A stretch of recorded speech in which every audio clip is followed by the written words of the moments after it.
I think at this point, if stress doesn't kill Rentro from eventually having to deal with 100 girlfriends, the lack of stamina to keep up with 100 girlfriends most certainly will. This man legitimately, I think, died and had to come back to life.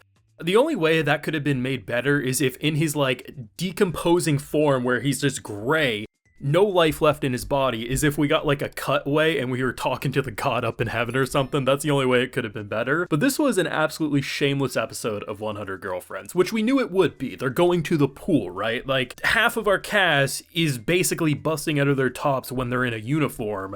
Throw them in a bathing suit, you know what's gonna happen. But I have to admit, I really enjoyed the comedy outside of even the obvious fan servicey moments. The dudes and just the idea of I put my hand out of the car window so it feels like, I'm like, there ain't no way. There ain't no way they're going like this, but that's the 100 Girlfriends for you. Full live reaction to today's pretty hilarious episode over on my Patreon if you would like to see that. It's over there if you're interested. Now, this was a spicy episode. These are the types of episodes I'm like, man, can I even show this on YouTube? I'm gonna have to use the emojis and overtime to cover up some things. But they had fun. They absolutely did. And it makes a lot of sense for self-confidence issues, especially when it comes to certain aspects like chest sizes. And when two of the other girlfriends are always busting out of their tops, it makes sense for Karne to pretty much be, well, a little embarrassed and basically ashamed of herself. Of course, we see she has a cute bathing suit and everything works out by the end, but she covers up for most of this episode. But I really like the idea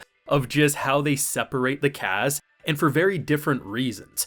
One of them just kind of floats away because, well, she can't swim. Of course, it's not really the deepest pool out there, but still, the idea of this cute little cinnamon roll floating off and basically getting stranded on an island, her phone dies, you get some great content there. One character who has self-confidence issues, basically covering up and saying, I'm not gonna go in the pool, so you guys go do it. And then the other two are basically competing on who can outshame the other. And I said it last week, I was like, Nana was literally, Hikari finally has her match, and I had a couple of people say, you know, I get it, like she's a good character, but there's no way that she's gonna outclass the horniness that is this character. Oh, but she did, and it's so fantastic having a character who's legitimately just so, he's not really emotionless, but super, like, restricted, like just kind of like composed, saying, you know what, I want you to grab this, I want you to feel this, and just so dead ass just doing it that Hikari just has to go next. It's just like, it's shameless. It's absolutely shameless. Like, if you do a Blu-ray box art, just have the tagline, you know how on like certain like award-winning films, they have like little snippets of different reviewers? All you need is shameless. Just put that and it sells itself.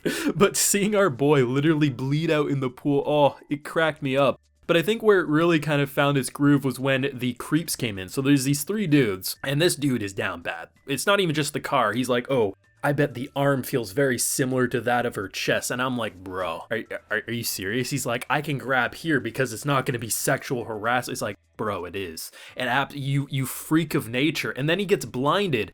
But I think this is what I've been waiting for, because initially when he had his two girlfriends and he walked into school, people just assumed it was some weird thing going on. They didn't associate Rentaro with two GFs. But what I love that happened is the idea that basically these guys are like, okay, listen, bro, if one of your girlfriends is here, whatever, take her and run. We'll just hit on the other one. And the idea that Rentaro ends up having to kiss both of them and they're just like, bro, kids are freaky these days.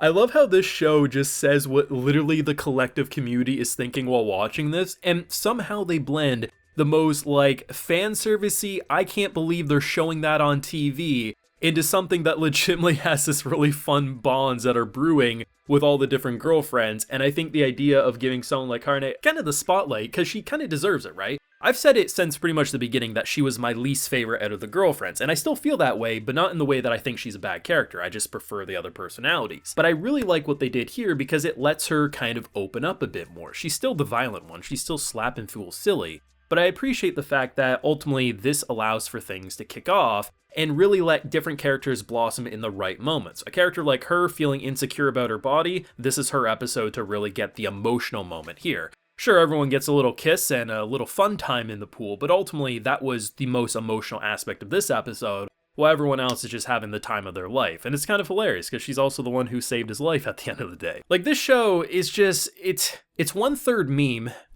1/3 wholesome, and 1/3 goddamn I can't believe they're showing this. And somehow the formula works. It really does. And I don't know, man. Like, I don't think there's gonna be another harem anime that can quite stick the landing in terms of pure insanity, because it's not even just like it's the Gintama of harem anime, which it can be at times. Hell, sometimes Rentaro feels like he's breaking the fourth wall with how he looks at the camera and says certain things. But I really appreciate the fact that this show just knows exactly what it's doing in terms of liking the individual pairings, and most importantly, the girls themselves. It doesn't necessarily feel like they're always competing. Like, Hikari as a character, you know, the idea that when she sees her in the bathing suit, she's kind of like a bit of a troll. She's kind of being a little flirty, a little poking, but she's legitimately like hyping her up. Or just the way different characters will always be there for the other. Like the fact that when it looks like Hikari's gonna be sexually assaulted, who comes in? New best girl. She comes in and says, listen, I'm not only gonna break your face, I'm gonna tell you to back the hell off after I break your face. I appreciate the fact that it's not just simply competing for Rentaro. In doing so, it makes all the characters, it just feels like one big weird ass relationship that IRL ain't gonna work, especially with 100 people, but goddamn, that's the power of the anime magic for you right here. This is a legitimately good show that is funny. It's stupid. If anyone says it's not stupid, there is so much about the show that is, but stupid doesn't have to be bad, especially when you're going for a comedy angle half the time. Just roll with the insanity and let the insanity take the driver's seat, take the driver's wheel, and cruise us on down the road. It's fantastic for that. But I really, really appreciate the fact that they're legitimately making me like the different dynamics that are here, but I think the thing that actually makes me appreciate the most is actually the dynamics between the individual girls, because thinking about the cast, which probably within the next episode or two, we're probably going to get the last one of the season, just based on the opening, that is. I'm really interested to see, because of the different friendships, you know, the idea of like, okay, we need to protect the small cinnamon roll because she's precious and adorable, or the flusteredness and kind of competing for who loves Rentaro more. There's just a lot of good things there, but I actually feel like they're legitimately becoming friends and family at the same time too, and it makes it a lot easier to watch a harem, because rather than feeling like, oh, quote-unquote best girl won over my best girl, like a lot of anime fans argue, instead what we end up getting is something that actually legitimately feels quite interesting in terms of feeling like, rather than treating it as these are girls competing for Rentaro, you're just actually watching them blossom and develop despite them still kind of competing for Rentaro. It's weird. It shouldn't work on paper, but somehow they made it work, and the anime just elevates probably what was the source material into an even more crazy mess of a story, and I'm loving it. Let me know your thoughts and feelings down below. Leave a like if you enjoyed, subscribe if you're new around here. Of course, ring that bell so you can get notified when I upload more videos to this channel. And like I mentioned, we got full live reaction over on my Patreon if you're interested. And hey, while you're there, you also get a video shout out. So today we have Rene Berhoff, Adonosum, Miguel Perez, Uls Mendoza, Mido, and Michael Robinson. So I appreciate the support, everyone. Please take care and have a good one.